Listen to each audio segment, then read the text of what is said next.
Every year, thousands of people must evacuate their homes, not only from floods and hurricanes, but from landslides, wildfires, even the release of biological or chemical agents.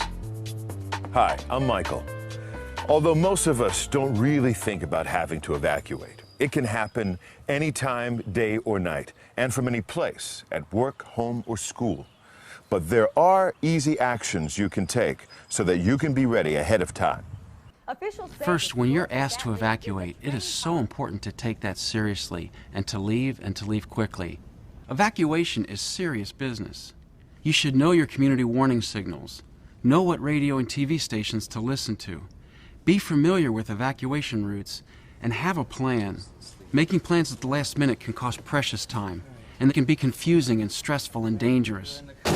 We might be in denial about some of the reasons to evacuate, like terrorist threats, but we need to be prepared. Evacuation is serious business. Let's review in more detail.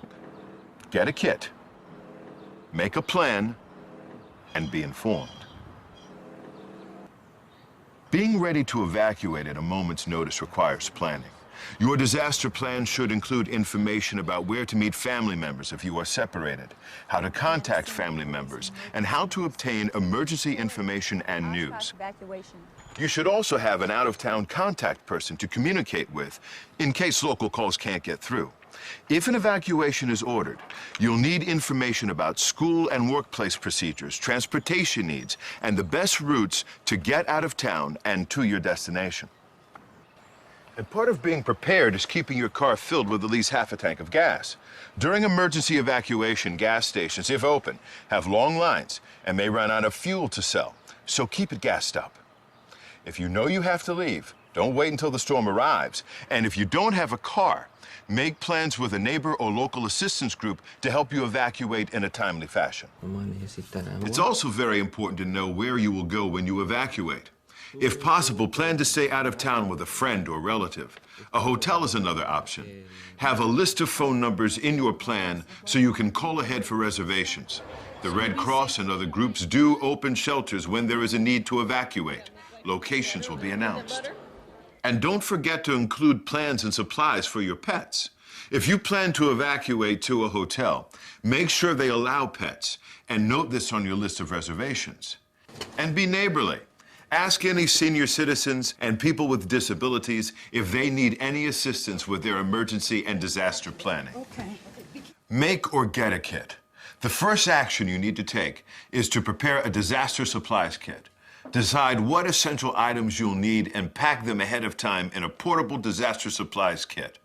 You may have many of these items at home already, as some retail stores carry kits, or check with your local American Red Cross chapter to buy a kit.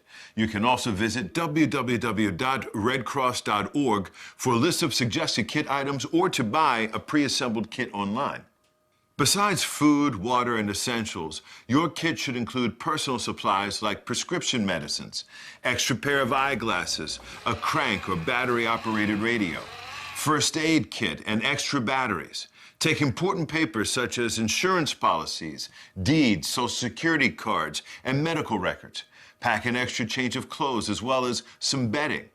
Bring some comfort and security items, as well as card games, books, and other entertainment.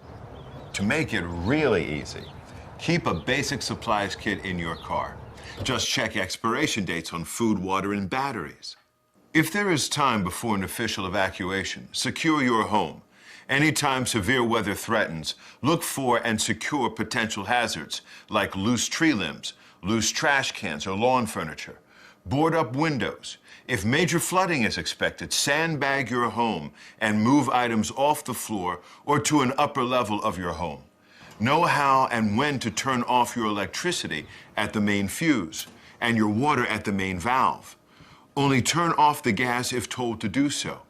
It could be a long wait for the required professional to turn it back on. When it's time to evacuate, just grab your supply kit and go. But where are you going to go? If possible, head towards family or friends, homes that are safe or not in the evacuation area. Call them ahead of time to tell them you're coming. You can also go to community public shelters, which will be announced. If you're driving, listen to the radio for shelter information, as well as for other important announcements. We do have evacuation routes planned so that we can meet with our family. We have a couple of hotels, the phone numbers are listed and directions to get there. Follow the evacuation route specified by local officials. Taking shortcuts may lead to roads that are impassable. Driving through moving water is dangerous. If water blocks a roadway, turn around. When returning home after an evacuation, take precautions. Check for damages, gas leaks, and electrical problems. Make sure the drinking water is safe by listening to local authorities. Throw out any contaminated food due to fire, flooding, or chemical exposure. Evacuations happen hundreds of times a year and in every state, so you really need to be prepared. Get your family involved and get ready. Put an evacuation plan in place and practice that plan to make sure it works. When told to evacuate, grab your disaster supplies kit and go. Take your pets with you. Lock and secure your home. Leave as early as possible to avoid the last-minute traffic delays, and listen to authorities for further instructions. By following these steps and tips, you are planning for your safety during an evacuation. Are you and your family ready? If so, great. If not, now is the time to start planning. For more information, contact www.redcross.org. And remember, get a kit, make a plan, and be informed.